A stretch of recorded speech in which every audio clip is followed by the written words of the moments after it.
Parce que d'abord, il faut retirer ce que vous dites, parce que vous dites, je me suis insurgé contre l'existence du CENSA. Non, c'est très grave, ça, c'est très fort. Non, je ne me suis pas insurgé. J'ai pour soulever ici un problème pratique qui fait partie du fonctionnement normal et régulier de nos institutions.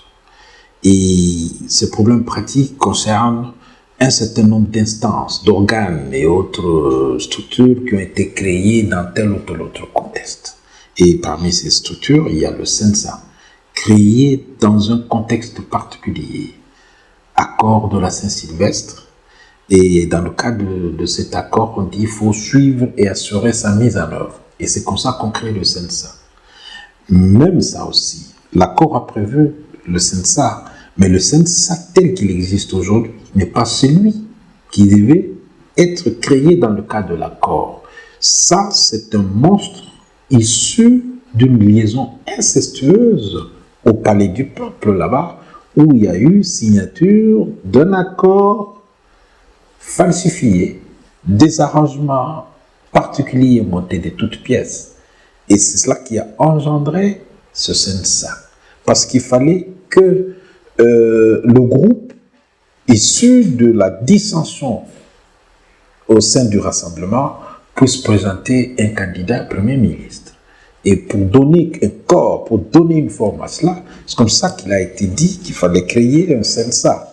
Donc le CENSA tel qu'il existe aujourd'hui en réalité n'est pas celui qui devait venir de l'accord de la Saint-Sylvestre.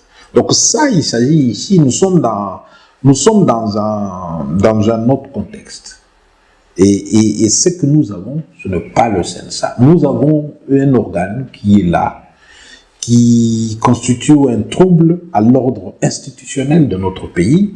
Et je crois 3 mois, 4 mois après la tenue des élections présidentielles, législatives et provinciales, continuer à voir le CENSA s'agiter dans la vie politique de notre pays, je trouve que ça ne fait pas respect pour notre pays, ça n'honore pas nos institutions.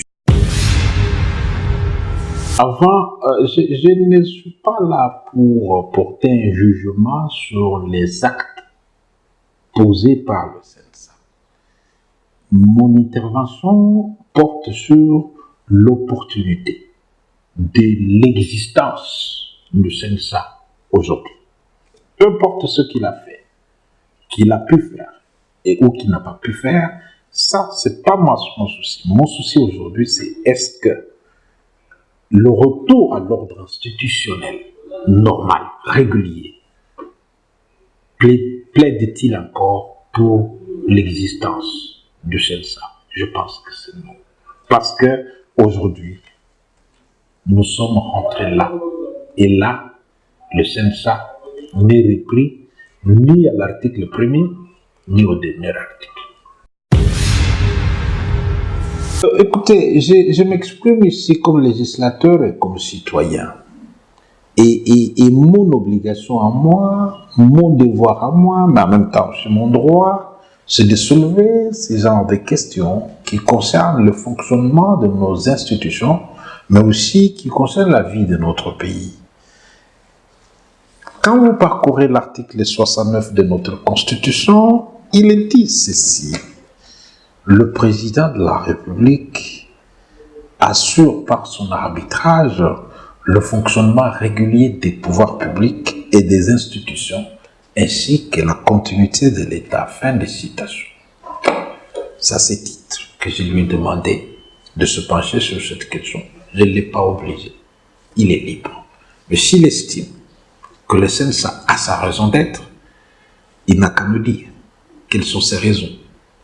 Mais je pense que le bon sens, aujourd'hui, voudrait que la confusion des rôles dans la vie politique, dans la vie démocratique, dans la vie institutionnelle de notre pays soit balayée et que ne puisse fonctionner que des institutions légalement établies.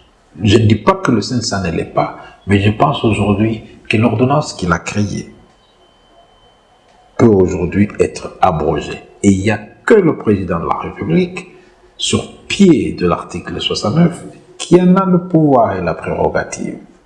Et je ne doute pas qui lui donnera suite.